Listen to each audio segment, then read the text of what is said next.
दोस्तों नमस्कार। मैं सुमित शर्मा आप सभी दोस्तों का हार्दिक स्वागत करता हूं।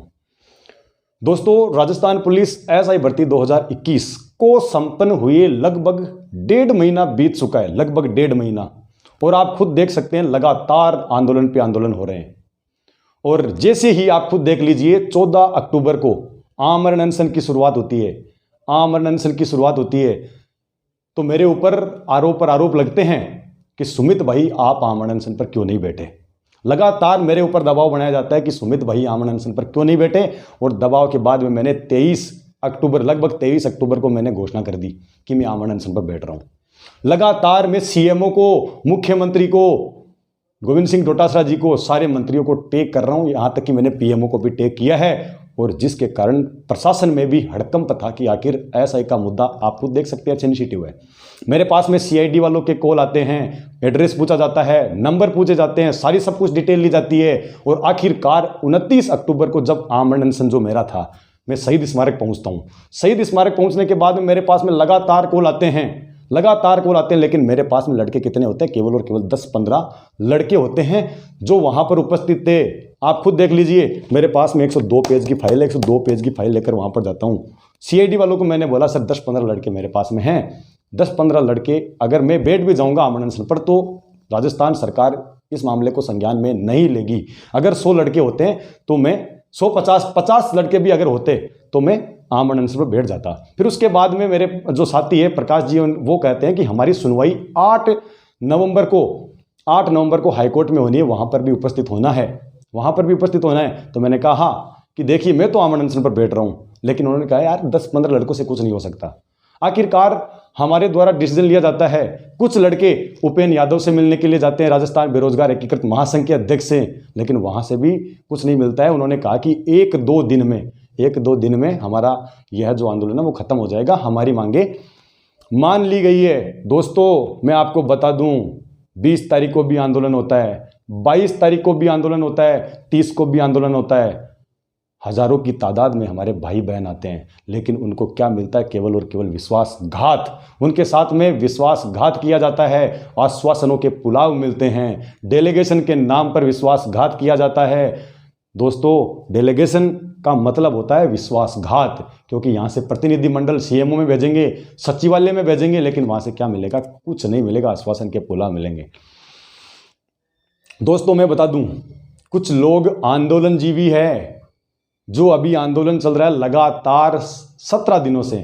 दोस्तों आप समझ ही रहे होंगे, आप समझ रहे हैं, मुझे पता है कि मैं कहाँ बोल रहा हूँ। लगातार 17 दिनों से आंदोलन चल रहा है। अभी ये आंदोलन चल रहा है तो ये लोग 22 तारीख को कहाँ गए थे? उस टाइम भी तो इतना लंबा हो सकता था। दोस्तों एक बहुत ही बड़ी साजिश हमारे देश के युवाओं के साथ में, राजस्थान के युवाओं के साथ में, जो एसआई भर्ती परीक्षा के जो कैंडिडेट हैं उनके साथ में विश्वासघात।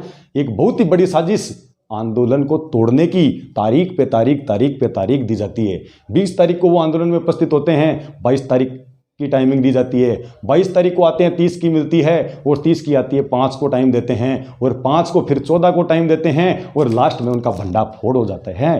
तो वो 17 दिनों तक आंदोलन करेंगे। दोस्तों अपने YouTube की कम्युनिटी गाइडलाइन में, अपने ट्विटर पर वो ट्वीट करेंगे, वो पोस्ट करेंगे कि राजस्थान पुलिस एसआई भर्ती और रीट भर्ती परीक्षा के लिए मैं आवाज उठा रहा हूं।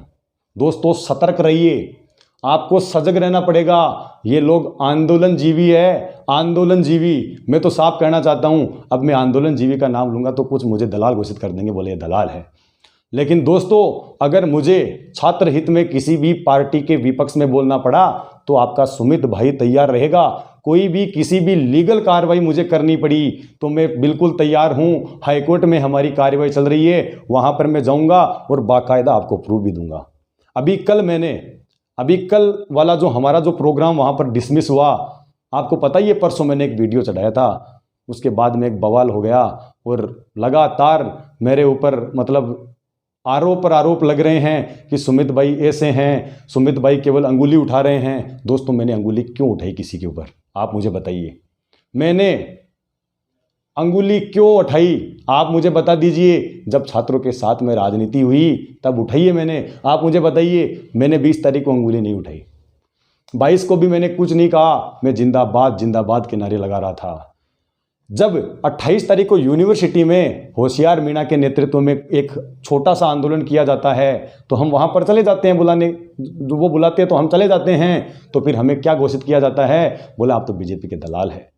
दोस्तों आप मुझे बताइए, अगर कोई दो लड़के दोस्त हैं और अगर मान लीजिए किसी दूसरे लड़के की किसी के साथ में नहीं बनती और अगर वो दूसरा वाला उसके साथ में जाता है तो क्या उसको दुख होना चाहिए, क्या उसको जलन होनी चाहिए? नहीं दोस्तों, उसकी किसी भी लड़के के साथ में बनती होगी। दोस्तों मैंने कहा था मैं छात्रों के हित के लिए तैयार रहूंगा, चाहे मुझे कांग्रेस के पास में जाना पड़े, चाहे मुझे बीजेपी के पास में जाना पड़े, चाहे मुझे किसी के भी पास में जाना पड़े। अगर छात्र हितों को ध्यान में रखते हुए अगर मैं फैसला ले रहा हूं और अगर मेरे ऊपर कोई भी आरोप लगते हैं तो मैं उन आरोपों को झेलने के लिए तैयार हूं। ऐसे आरोप मुझे अगर 100 बार भी लगे, 1000 बार भी लगे, ऐसे आरोप मुझे पसंद है क्योंकि मैं छात्रों के हित के लिए काम कर रहा हूं।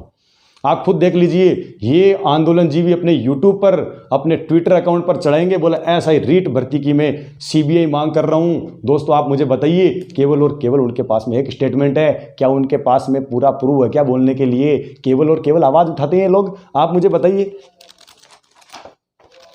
कितने पेज की फाइल है? 102 पेज की फाइल है दोस्तों, 102 पेज की फाइल। और इतनी ये जो फाइल है ना, कम से कम 22 फाइल मैंने राजस्थान सरकार के मंत्रियों, सीएमओ, सचिवालय, यहाँ तक कि मतलब विपक्ष के, पक्ष के, सबके पास में ये फाइलें पहुँच चुकी है। लेकिन क्या मिला हमें, बता दीजिए मुझे। दोस्तों हमें सतर्क रहना पड़ेगा, हमारी आवाज़ खुद को उठानी पड़ेगी। अगर विद्यार्थी वर्ग खुद जागेगा ना, अपने अधिकारों के लिए अगर आप खुद लड़ेंगे, आपके पास में प्लेटफॉर्म है, आप यूट्यूब के जरिए, आप ट्विटर के जरिए सबका खंडन कीजिए और अपने मौलिक अधिकारों के लिए आप आवाज़ उठाना सीखिए। दोस्तों अनुच्छेद 19 साफ शब्दों में स्पष्ट करता है कि आपके पास में बोलने का अधिकार है, अभिव्यक्ति की आज़ादी आपके पास में है। तो आप क्यों नहीं बोल रहे? आप एजुकेटेड हैं, आपको ये राजनीति समझनी पड़ेगी। बार बार लगातार आंदोलन पे आंदोलन, 17 दिनों से आंदोलन, और अब तो आप देख लीजिए अनशन से उठने के बाद फिर से अनशन की घोषणा कर दी। और आखिरकार आज आप, हद तो ये भी हो गई कि जिन्होंने, जो मुख्य सचेतक है हमारे महेश जोशी जी, राजस्थान के मुख्य सचेतक महेश जोशी जी ने राजस्थान बेरोजगार एकीकृत महासंघ के अध्यक्ष उपेंद्र यादव का जो आमरण अनशन है वो जूस पिलाकर तुड़वा दिया था 20 तारीख को। उसके बाद में उन्होंने फिर से अनशन की घोषणा कर दी और आज आखिरकार महेश जोशी जी के घर के सामने जाकर अनशन पर बैठ गए। पुलिस वालों के द्वारा उनको उठा लिया जाता है, गिरफ्तार कर लिया जाता है और फिर छोड़ भी दिया जाता है और धरना स्थल पर वो पहुंच जाते हैं। आखिर यह राजनीति कब तक चलती रहेगी, आप मुझे बताइए। राजस्थान बेरोजगार एकीकृत महासंघ के अध्यक्ष उपेंद्र यादव के द्वारा आंदोलन किया जाता है तो उसकी लगातार कवरिंग मिलती है दोस्तों, लगातार कवरिंग। आप खुद देख लीजिए, फर्स्ट इंडिया न्यूज में, जी राजस्थान में, किसी भी आप न्यूज चैनल पर देख लीजिए। जबकि हमारे भाई बहन बीएसटीसी वाले, दोस्तों बीएसटीसी वाले आज लगभग 20 दिनों से यहां पर शहीद स्मारक पर बैठे हैं, उनकी न्यूज नहीं चलाएंगे। कम से कम यहां पर 5-6 धरने चल रहे हैं।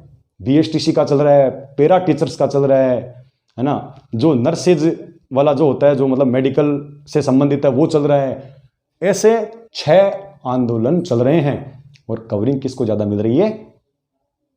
राजस्थान बेरोजगार एकीकृत महासंघ के अध्यक्ष 17 दिनों से बैठे हैं। उनका मुद्दा क्या था? एसआई और रीट की सीबीआई जांच। भूल गए? आप खुद देख लीजिए। गैर जमानती कानून लागू करने की जैसे ही घोषणा होती है, आश्वासन ही दिया जाता है, तुरंत ट्वीट आ जाता है, बोले राजस्थान बेरोजगार एकीकृत महासंघ की बहुत बड़ी जीत। जबकि अध्यादेश लागू किए बिना पटवार की एग्जाम हो जाती है, आरएस की एग्जाम हो जाती है, कानून लागू नहीं किया जाता है। क्यों? क्योंकि इनकी खुद की मिली भगत है दोस्तों, खुद की मिली भगत है। आप खुद देख लीजिए, ये आवाज उठाते हैं कि बाहरी राज्यों का कोटा समाप्त कर देंगे। आखिर आप आवाज उठाते हैं, बार बार आपको आवाज उठानी पड़ेगी दोस्तों। मैं भी इसके समर्थन में हूं और जो भी राजस्थान पुलिस एसआई भर्ती संबंधित मुझे कुछ भी कार्रवाई करनी पड़ेगी, लीगल कार्रवाई। दोस्तों मैंने आंदोलन करके देख लिए, बहुत लड़कों को बुलाया, लेकिन कोई आता नहीं है मजाक बनाने के लिए। सुमित, आप अकेले बैठ जाओ आमरण अनशन पर। अकेले कैसे बैठ सकता हूं मैं, आप बताइए मुझे। अगर मेरी आवाज राजस्थान सरकार तक पहुंचती है और अगर उनको टेंशन होती है अकेले से, तो सुमित भाई बैठने के लिए तैयार है। कोई मजाक समझ के रखा है? मैंने कहा कि 50 लड़के अगर आएंगे तो मैं बैठ जाऊंगा। मैंने 1000 का 2000 का नहीं कहा है, जबकि बड़े बड़े अध्यक्ष बातें करते हैं कि 1000 आदमी आएंगे। कल भी हमारी बातचीत हुई थी, उन्होंने नई डेट दी हमें, बोले 1000 लड़के बुला लो, परमिशन ले लो पुलिस से, मुझे बुला लेना। हमने कहा क्या कहा बताए? हमने कहा कि अगर परमिशन हम ले लेंगे आमरण अनशन की और तो फिर हम आपको क्यों बुलाएंगे, हमारे नेतृत्व में कर लेंगे। दोस्तों, आमरण अनशन की कभी भी परमिशन नहीं मिलती है। पुलिस प्रशासन कभी भी मरने की आपको परमिशन नहीं दे सकता, संविधान के अनुकूल नहीं है। दोस्तों, ऐसे ही खंडन में बार बार करता रहूंगा जो बेरोजगारों के नाम पर राजनीति करेगा, बिल्कुल बर्दाश्त नहीं किया जाएगा। लेकिन आपका सुमित भाई हर पल किसी भी मतलब कदम तक, मरते दम तक आपके साथ में रहेगा। चाहे मुझे हाईकोर्ट वाली कार्रवाई चल रही है, सुप्रीम कोर्ट जाना पड़ेगा, राज्य मानवाधिकार, राष्ट्रीय मानवाधिकार, यहां तक कि मैंने पीएमओ में भी शिकायत डाल दी है अपॉइंटमेंट के लिए। और आप खुद फाइल देख लीजिए, 1 तो 2 पेज की फाइल है, सब जगह जाएगी। दोस्तों, फिर मिलते हैं एक नई अपडेट के साथ में। धन्यवाद। जय हिंद, जय भारत। आप अपना प्यार यूं ही बनाए रखें।